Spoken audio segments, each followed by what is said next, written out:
Good afternoon, everybody. Class Standard 4, Subject Geography. দেখো তোমাদের প্রথম অধ্যায় ও দ্বিতীয় অধ্যায় উপর একটা পরীক্ষা হয়ে গেছে, ইউনিট টেস্ট হয়েছে আর একটা ফার্স্ট সেমিস্টার পরীক্ষা হয়ে গেছে। আর এখন তোমাদের আমি শেষ করেছি চতুর্থ অধ্যায়, একটা অধ্যায় শেষ হয়েছে। তারপরে আজকে না সপ্তম অধ্যায় চলে যাও। সপ্তম অধ্যায়, সব অধ্যায় ইম্পর্টেন্ট, কিন্তু আমাদের সময় তো বেশি নেই, যতটা পারি দেখছি। সপ্তম অধ্যায়ে দেখো পশ্চিমবঙ্গের অর্থনৈতিক পরিবেশ, কিসের উপর না জীবিকা, ওটাই চলে যাচ্ছে ইম্পর্টেন্ট। আজকে আমরা সপ্তম অধ্যায় শুরু করব। তাহলে আমরা আজকে সপ্তম অধ্যায় শুরু করছি।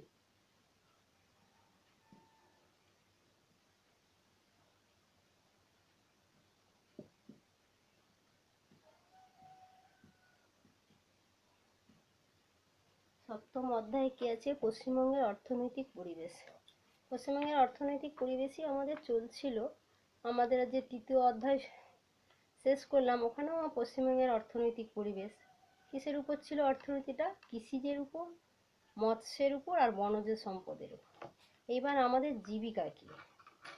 এবার আমরা জীবিকার উপর চলে যাব। জীবিকা কাকে বলে, জীবিকা কয় ধরনের, স্বাধীন জীবিকা, চাকরি, পশ্চিমবঙ্গের মানুষের অন্যান্য কোন কোন পেশায় বা জীবিকায় নিযুক্ত আছে সেইগুলো। তাহলে দেখো আজকে আমাদের কি পশ্চিমবঙ্গের সপ্তম অধ্যায়ে আমরা কি পড়ব? পশ্চিমবঙ্গের অর্থনৈতিক পরিবেশ।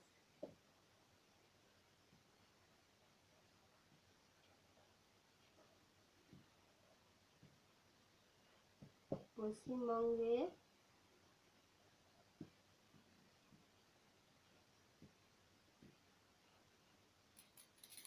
অর্থনৈতিক পরিবেশ।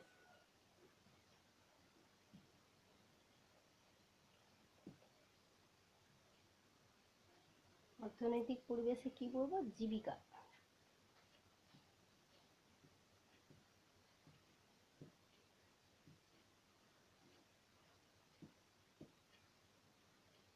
জীবিকা হবে আজকে।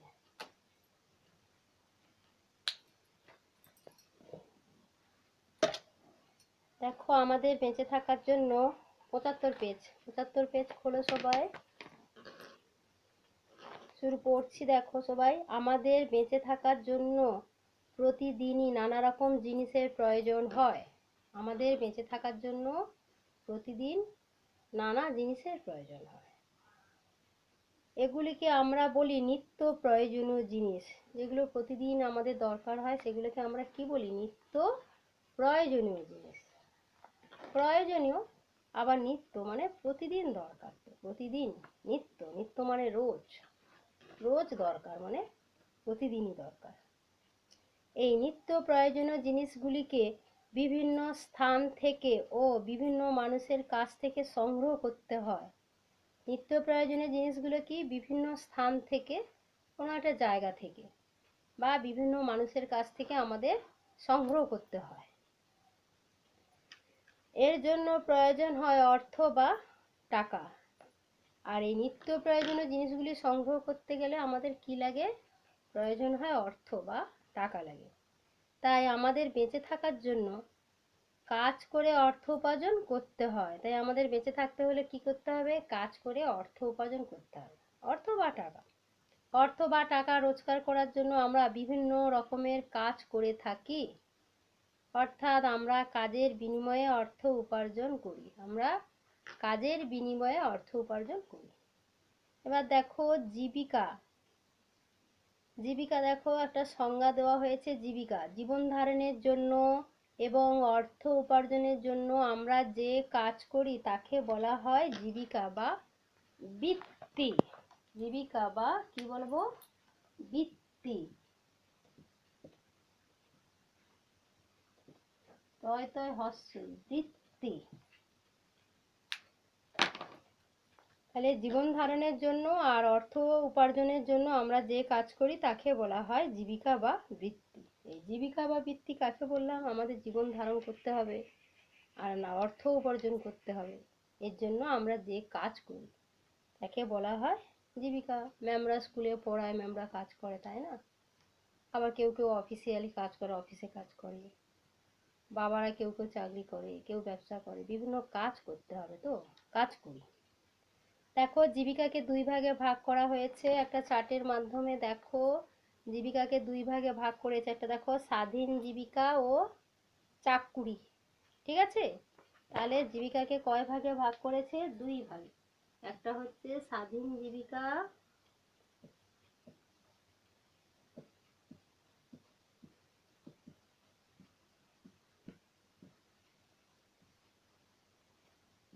আর একটা কি হলো?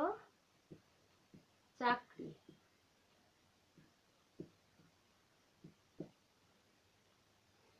এবার স্বাধীন জীবিকা নিয়ে বলবো। স্বাধীন জীবিকাটা কি? স্বাধীনভাবে উপার্জন করাকে বলা হয় স্বাধীন জীবিকা। তাহলে স্বাধীন জীবিকা কাকে বলে?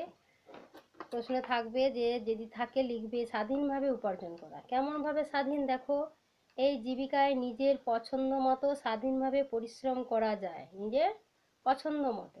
আর আজকে করবো না পরিশ্রম, ভালো লাগছে না, করলাম না, বা একটু দেরি করে যাব, হবে। এই জীবিকায় নিজের পছন্দ মতো স্বাধীনভাবে পরিশ্রম করা যায়, পরিশ্রমটা নিজের পছন্দ মতো হবে আর স্বাধীনভাবে হবে, তাই একে বলা হয় স্বাধীন জীবিকা। যেমন ডাক্তারি, ওকালতি, ব্যবসা বাণিজ্য, শিল্পকর্ম, সাহিত্যকর্ম প্রভৃতি। যেমন ডাক্তারি, ডাক্তার চেম্বারে বসলে একটু দেরি করে আসতেও পারে ডাক্তার, 1 ঘন্টা, তাই না? ওকালতি, ওকালতি উকিল আসছে, আবার টাইমে আসে, আবার একটু দেরি করলো। ব্যবসা বাণিজ্য, দোকানটা একটু পরে খুলবো, একটু পরে যাচ্ছি, আজকে যাব না ব্যবসার কাজে। শিল্পকর্ম, ছবি আঁকা, তোমরা কি একদম টাইমেই ছবি আঁকতে বসো? কিন্তু স্কুলে একটা টাইমে যেতে হবে, তাই না? টাইমে একটু পরে বসছি বা একটু দেরি হচ্ছে। তারপরে সাহিত্যকর্ম, যারা লেখালেখি করেন, সাহিত্যের কাজ, এইগুলো। তাহলে স্বাধীন জীবিকা কাকে বলে? উদাহরণ দাও, বললে এগুলো লিখবে। নেক্সট পাতায় চলে এসো, 76 পাতায়। দেখো চাকুরি। চাকুরি যেখানে নিজের চিন্তা ভাবনা অনুযায়ী কাজ করার সুযোগ কম থাকে, যে আমার চিন্তা ভাবনা অনুযায়ী যে আমি কাজ করব, সেই সুযোগটা কম থাকবে, এবং অন্যের মতামত অনুযায়ী কাজ করে অর্থ উপার্জন করা হয়, তাকে বলা হয় চাকরি। এবং অন্যের মতামত অনুযায়ী কাজ করতে হবে, এটা করো সেইটা করো, তাই না? আমরা যখন স্কুলে যাই তখন হেডমাস্টারের কথা শুনি, এই ক্লাসে যাও, ওই ক্লাসে যাও, শুনি তো, স্যার যা বলবেন কথা শুনে। তাহলে কি হলো? অন্যের মতামত অনুযায়ী কাজ করে অর্থ উপার্জন করা হয়, তাকে বলা হয় চাকরি। এই চাকরি আবার দু রকমের, চাকরি আবার দু রকমের আছে, সরকারি চাকরি ও বেসরকারি চাকরি। তাহলে চাকরির আবার কটা ভাগ? চাকরির দুটো ভাগ। এটা হবে বেসরকারি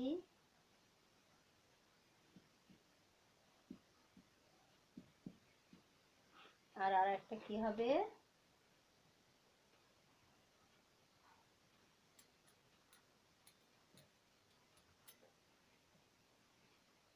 সরকারি।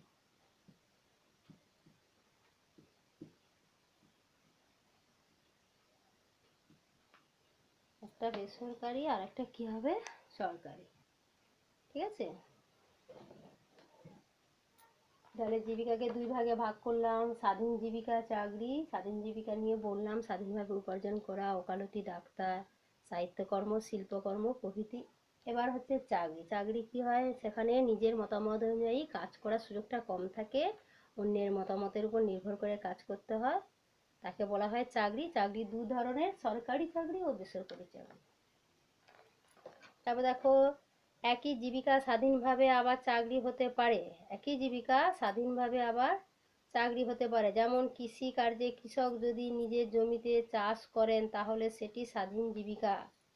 কৃষক যদি, বলছে একই জীবিকা স্বাধীনভাবে আবার চাকরিও হতে পারে, দু রকম হতে পারে। খুব সুন্দর উদাহরণটা দেখো, কৃষি কার্যে কৃষক যদি নিজের জমিতে চাষ করেন তাহলে সেটি স্বাধীন জীবিকা। কৃষক যদি নিজের জমিতে চাষবাস করে, কাজ করে নিজের জমিতে, তাহলে সেটা স্বাধীন জীবিকা।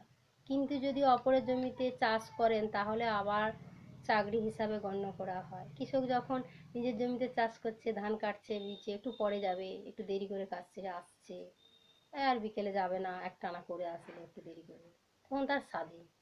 কিন্তু যখন অপরের জমিতে চাষ করতে যাবে, এই কৃষক যখন অপরের জমিতে কাজ করতে যাবে তখন সেটা হবে চাকরি।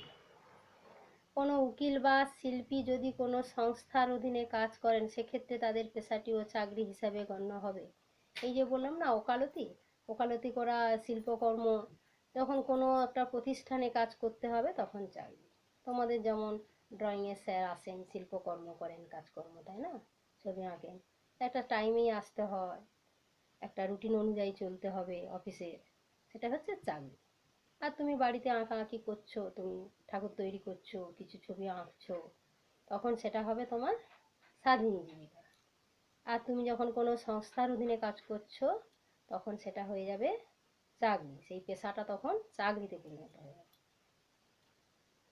তাহলে দেখো, আজকে এই পর্যন্তই থাক আমাদের। তাহলে পশ্চিমবঙ্গের অর্থনৈতিক পরিবেশ জীবিকার উপর সপ্তম অধ্যায়ে পশ্চিমবঙ্গের বিভিন্ন পেশায় যুক্ত মানুষেরা পরের দিন পড়বো, অনেকটাই আছে, তোমরা পড়ে পড়ো, তো বেশি বেশি পড়া দরকার, খুবই কম হচ্ছে পড়া দেওয়া। যাই হোক, পশ্চিমবঙ্গের বিভিন্ন পেশায় যুক্ত মানুষেরা কৃষিকার্য, মাছ সংগ্রহ, এগুলো তোমরা আগে একটু পড়েছো মাছ নিয়ে।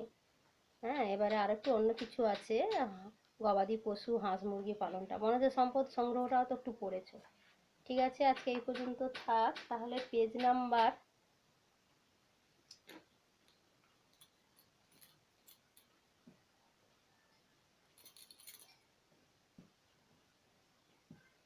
কালিটা, পেনটা সোজা করে রাখলে কালিটা চলে যাচ্ছে। পেজ তাহলে 75-76, 75-76 আমাদের থেকে গণ্য করা হয়।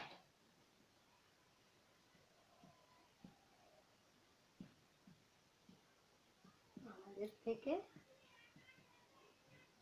গণ্য করা হয়। পড়া মানে মন দিয়ে পড়া, মন দিয়ে পড়বে। আর তোমাদের একটা পশ্চিমবঙ্গের ম্যাম আঁকার কথা ছিল, এঁকেছো সবাই? দেখো, তোমাদের একটা পশ্চিমবঙ্গের ম্যাম আঁকতে বলেছিলাম, সবাই এঁকেছো? আঁকো আঁকো, চেষ্টা করো, হবে। পেন্সিল দিয়ে মুছে মুছে আগে ড্রয়িংটা করে নাও, ফিগারটা করে নাও, তারপর আস্তে আস্তে হবে। ঠিক আছে, আজকে এই পর্যন্ত থাক। Thank you everybody, thank you so much.